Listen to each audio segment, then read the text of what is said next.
Commissioner Karachi और mayor Karachi के वाज़ेह अहकामात हैं कि कराची शहर कायम गैर कानूनी पार्किंग और रिक्शा स्टैंड ख़त्म किए जाएं। इन अहकामात के बाद रिक्शा ड्राइवरों ने सिंध हुकूमत से मुतालबा किया है कि हमें किसी मुनासिब जगह पर मुंतकिल किया जाए। हमारे पास किस्तों पर लिए हुए रिक्शे हैं, किस्तें उतारना मुश्किल हो जाता है। खुदारा हमारी आवाज़ को सुनना चाहिए। हमारे घरों में फाके पड़ रहे हैं और इस मौका पर मौजूद हैं हमारे chief reporter of news Karachi Riyaz Saidi. इनसे जानते हैं। जी रियाज, आगाह कीजिएगा। मैं मौजूद हूँ डिस्ट्रिक्ट औरंगी में और डिस्ट्रिक्ट औरंगी का ये इलाका है 5 नंबर और ये यहाँ पे रक्षा ड्राइवर जितने भी हैं वो एहतजाज कर रहे हैं कमिश्नर कराची के अहकामात के खिलाफ। वो ये कहते हैं कि हमारे घर का रोजगार यहाँ से बिल्कुल घुस गया है। तो आइए इन रक्षा ड्राइवर से बात करते हैं, ये क्या कहते हैं। बिस्मिल्लाहिर्रहमानिर्रहीम। आज का एहतजाज इस गरीब रिक्शा वालों के लिए रखा गया है। हम गरीब लोग चीफ जस्टिस ऑफ पाकिस्तान से, आर्मी चीफ से, वजीर आजम से, वजीर आला सिंध से, जनाब चेयरमैन बिलावल भुट्टो साहब से अपील करते हैं गरीब रिक्शे वाला बेरोजगार हो गया, इसकी रोजी बहाल किया जाए। अर्ज ये है कि 40 से 35 से 40 हजार रिक्शा चल रहा है, फी बंदे के पीछे 4 से 6 अफराद है। अगर उसका घर का ऐसा खानदान का हिसाब लगा जाएगा 4 से 5 लाख लोग बेरोजगार हो रहे हैं।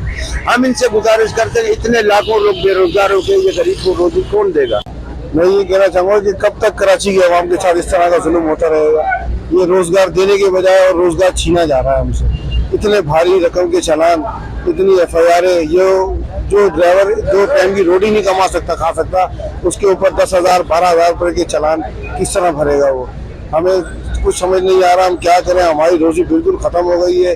नौबत इस तरह की आ गई है कि अब घर में फाके पड़ रहे हैं, बच्चों के लिए रोजी नहीं है, दूध नहीं है, रोटी नहीं है। अब भाई हमें अब आला काम से हमारी जो है अपील है कि हमारी रोजगार बहाल किया जाए।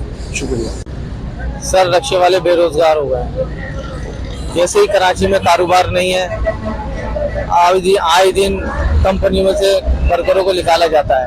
अब रक्शे वाला कर्जा लेके 2 लाख रुपए एडवांस पे रक्षा लेके आता है, जिसकी टोटल रकम 7.5 लाख रुपए रक्षे की। अब वो रक्षे की किस्तें कहाँ से भरे? सब बेरोजगार हो गए सर। तो मेरी सिंध गवर्नमेंट से गुजारिश है कि बराए करम खुदा का वास्ता है, हमारे ऊपर रहम किया जाए, हमारी रोजी बाहर किया जाए, रक्षे वालों की रोजी बाहर किया जाए। आपका बच्चा हमारा बच्चा भी रिक्शे चला रहे, अपने बच्चों को पाल रहा है, ऐसे भी ना। और तुम्हारे को सोचना चाहिए ये गाड़ी ये बंद हो जाएगी तो बच्चों का पेट कैसे पालेगी है? ये तो सोचे इंसान।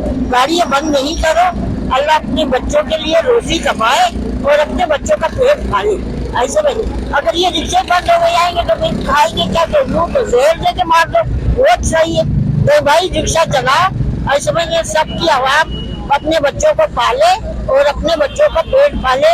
ऐसे में जी, कमिश्नर कराची के वाज़ेह अहकामात के बाद के पुल के नीचे और फुटपाथ के ऊपर से जितने भी रक्षा स्टैंड खत्म किए जाए, इस इकदाम के बाद मेरे अकब में ये रक्षा ड्राइवर्स खड़े हैं। इनका कहना यह है कि हमें जो नारा देते हैं रोटी कपड़ा और मकान का, उन्होंने रोटी की जगह फाके, कपड़े की जगह कफन और मकान की जगह कब्र देती है। इनका मुतालबा है कि हमें मुनासिब जो है जगह दी जाए जहाँ से हमारे बच्चों का कारोबार और हमारे बच्चों की रोजी रोटी चले। कैमरामैन सैयद मुजम्मिल हैदर के साथ रियाज जैदी, आप न्यूज़ कराची।